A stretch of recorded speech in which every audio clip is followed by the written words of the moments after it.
You sometimes get the sense that wherever Jesus goes, he makes a scene. And you have to wonder, do people think about this when they go to invite him? Do the Pharisees stand around and say to themselves, well, should we invite this time? And then the other one says, do you think he's going to make a scene? And a third one, yeah, probably, he does every time. But they go ahead and do it, and what do we see? Jesus is standing there, or sitting, watching them. They are watching him, and then he goes on to challenge them about taking the lowest seat and acting with humility. And he gives us this great example of himself as a humble heart and of his blessed mother. And then he challenges the host and says, when you have a banquet, this is who you should invite.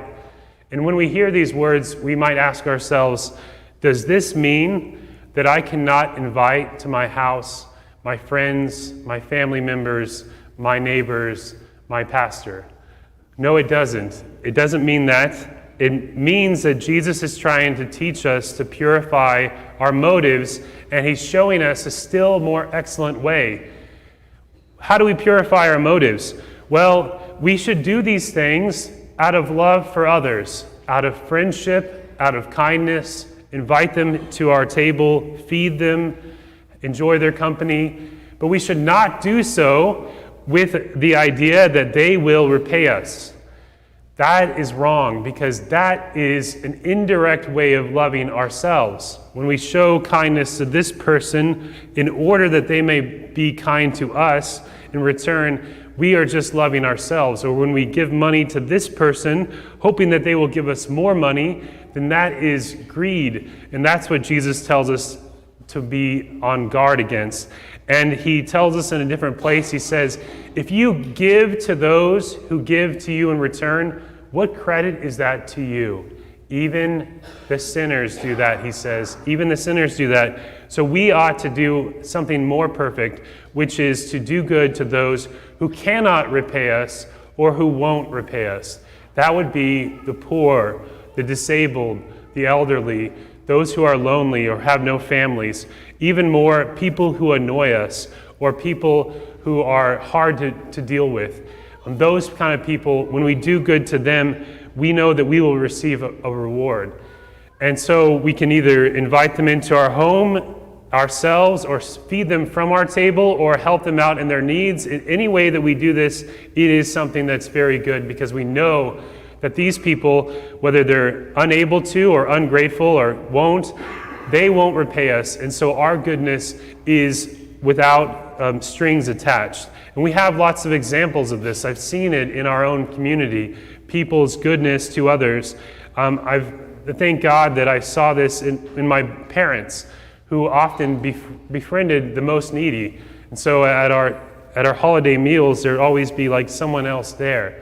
Maybe someone that we didn't necessarily want there, but they were there because we were going to care for them. Or we'd take a plate of food to the neighbor, or do a kind act of service to someone else. We also have the example of all the saints. This last week, we celebrated the feast of St. Louis IX, who was the King of France. And every day, he served 120 poor people at his own table. And by served, I mean he did serve. He brought them food, he washed their feet, and when they were done eating, he ate from what they left behind. On feast days, he brought the number up to 200. And then he had 11 children, and he wrote a letter to one of his sons at the end of his life and told him, be kind to the poor and the neglected and those who have nothing, and do as much as you can for them. So we have lots of great examples. There are times that we need to act prudently. Maybe your table doesn't hold 120 poor people, or maybe you have to reserve some of these things for yourselves. And that's okay, but we still should have this motive that we need to care for those who are in need. We need to have a preferential love for the poor and for those who are neglected. And we should do this for two reasons. First of all, we should do it in imitation of the Lord Jesus. I've said this before, one of my favorite passages from 2 Corinthians, Jesus Christ, who though he was rich, Yet for our sake, he became poor, so that by his poverty we might become rich. Jesus looked upon us when we were in need of him, while we were not yet reconciled with God, and he did something about it. Out of his wealth, he became poor, so that we might become rich in what matters most. And so we do these things out of imitation for him. Mother Teresa had this easy way of remembering this. She said you could look at a crucifix or just think about Jesus, and then you can look at your hands, and you have 5 fingers, or at least hopefully you have 5 fingers. And then she said, you can say this: he did this for me, I do what for him.